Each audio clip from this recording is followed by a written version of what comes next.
Passando aí para deixar uma revisãozinha da nossa avaliação de geografia, que professor Frank. Vamos lá com o nosso conteúdo de prova, que é América Latina. Bem, pessoal, então não tem como começar falando de América Latina sem falar sobre o processo de colonização e sobre os povos que viviam na América Latina antes da chegada dos espanhóis por aqui.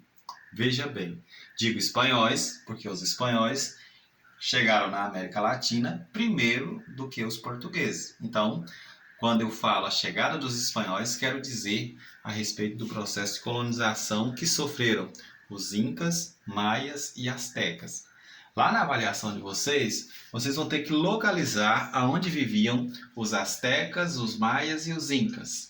Então, os astecas viviam na região do atual México, viviam mais a norte, né? Então os astecas eram os povos aqui mais em cima no mapa, né? Os astecas.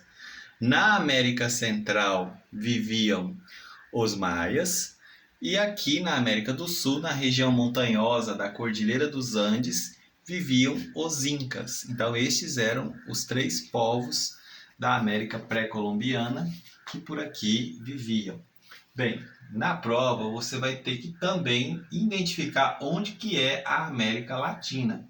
Então a América Latina compreende os 13 países da América do Sul, os países da América Central e o México. Então todos esses são países da América Latina.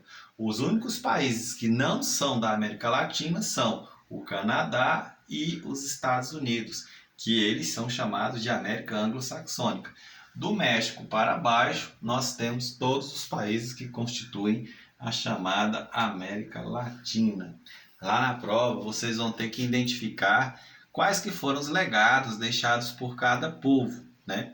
Então aqui nós iniciamos com as imagens que representam os povos incas. Então, por exemplo, eles viviam na região montanhosa da Cordilheira dos Andes. Os incas, eles conseguiram desenvolver uma técnica de irrigação em terraços, ou seja, eles cortavam as serras da Cordilheira dos Andes e faziam, através de um desnível, né, fazer com que as águas das áreas mais altas chegassem até as áreas mais baixas, fossem inundando esses terraços, favorecendo assim o desenvolvimento da irrigação e da agricultura em áreas de serras nas Cordilheiras dos Andes. Então eles conseguiram desenvolver a irrigação na Cordilheira dos Andes.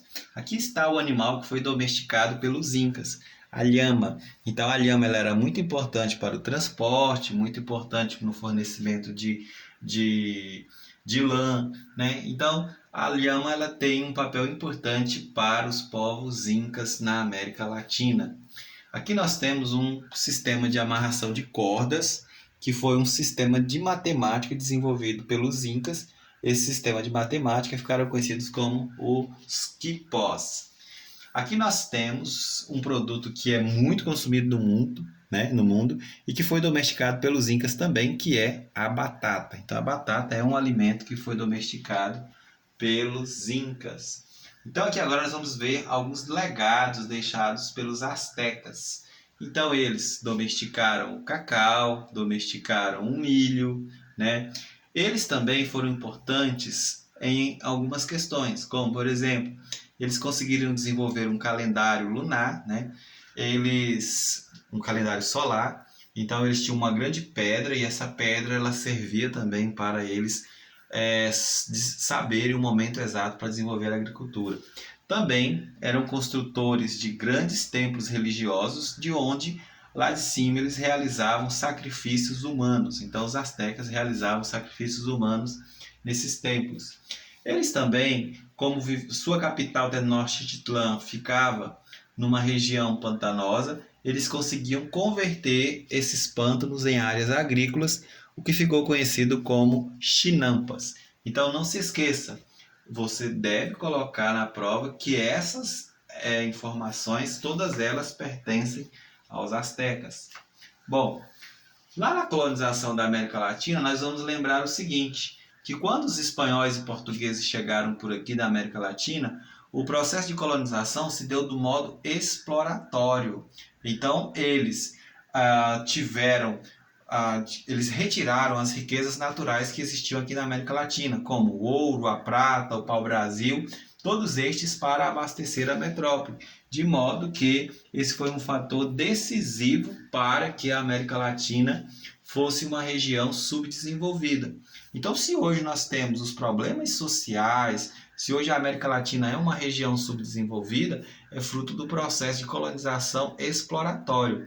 Diferente do modelo de colonização que ocorreu na América anglo-saxônica, que foi o processo de colonização por povoamento, ou seja, lá nos Estados Unidos eles tiveram liberdade econômica para desenvolver a colônia. Aqui nós temos o modelo de agricultura que foi introduzido na América Latina, é o chamado plantation. Então eles introduziram alguma cultura tropical, como a cana. Então aqui nós temos o principal exemplo, que foi a cana de açúcar, que exigiu inclusive a entrada de mão de obra escrava. E esses plantations, eles faziam com que fosse necessária a mão de obra escrava, e ele foi o grande fator responsável pela concentração de terras na América Latina, principalmente no Brasil.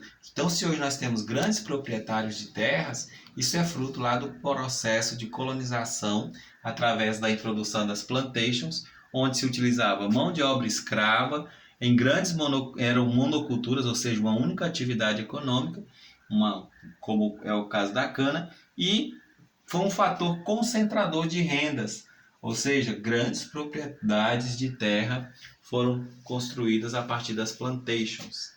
Bom, nesse contexto nós temos o crescimento urbano da América Latina, todo ele se deu a partir da Segunda Guerra Mundial, com a chegada das empresas multinacionais. Então, as multinacionais elas chegaram na América Latina a partir da Segunda Guerra Mundial, principalmente em México, Canadá, México, Estados Unidos e em México, Brasil e Argentina.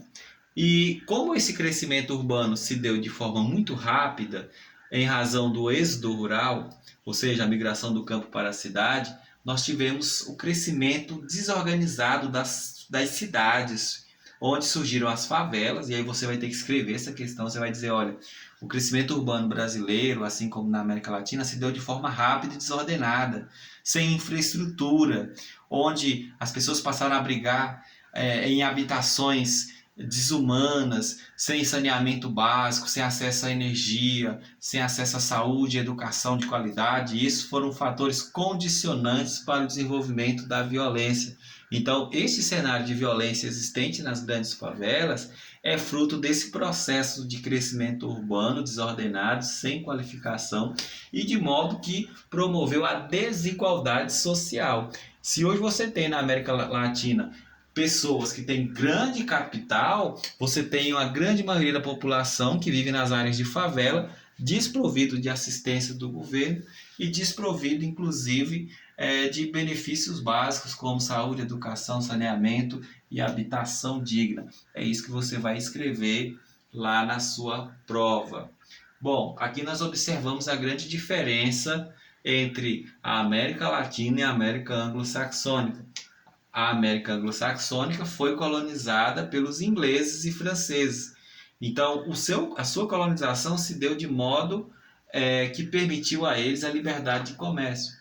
Já a América Latina, ela foi colonizada de modo exploratório, de modo que os povos que aqui viviam foram eles, em grande maioria foram reprimidos, como os astecas, incas e maias, e nós tivemos a introdução de outros povos, de modos que os nativos foram massacrados, né? Você observa que a América Latina ela é caracterizada principalmente pelo predomínio do clima tropical, né? Pelo predomínio da vegetação tropical, onde você vai ter a predominância da Amazônia, né? Das savanas, como é o caso do Cerrado, da Mata Atlântica, ou seja, principalmente as grandes florestas tropicais são predominantes na região da América Latina, ou seja, a América Latina tem florestas tropicais em sua predominância.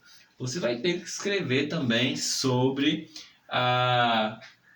o fator que é as características econômicas do Brasil, né? Então você vai observar que o Brasil ele tem grande concentração urbana, principalmente na região sudeste, na região onde está São Paulo e Rio de Janeiro, você tem grande concentração urbana.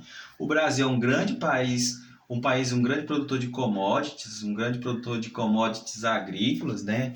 Produtos agrícolas como soja, milho, feijão, é um grande produtor de produtos agrícolas, é um grande produtor de minérios, o Brasil é um grande produtor de minérios e tem sua indústria concentrada principalmente no sudeste. Então, só recapitulando, a economia do Brasil é voltada para as commodities, para os produtos agrícolas e minerais, e a população brasileira está concentrada principalmente no litoral, onde está, principalmente São Paulo e Rio de Janeiro, são as regiões onde se tem maior concentração urbana, né? Então, essas são as características do Brasil. Nós temos aqui agora um cenário onde nós temos na América Latina uma crise de refugiados. Onde que ocorre essa crise de refugiados, professor? Na Venezuela.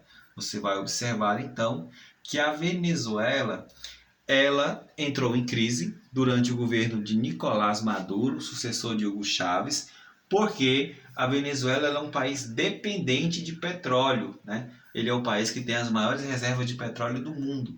Só que, após um bloqueio econômico sofrido pelos Estados Unidos, a Venezuela começou a entrar em recessão, né? Alimentos começaram a faltar nas prateleiras da Venezuela, a inflação ela cresceu drasticamente dia após dia e a população, a sobrevivência dessas pessoas na Venezuela se tornou insustentável. Então esse foi o fator responsável pelo grande movimento migratório de venezuelanos na América Latina, ou seja, tendo seus destinos principais Peru, Colômbia e Brasil, né? Espero que essa revisão tenha lhes ajudado. Um forte abraço, bons estudos!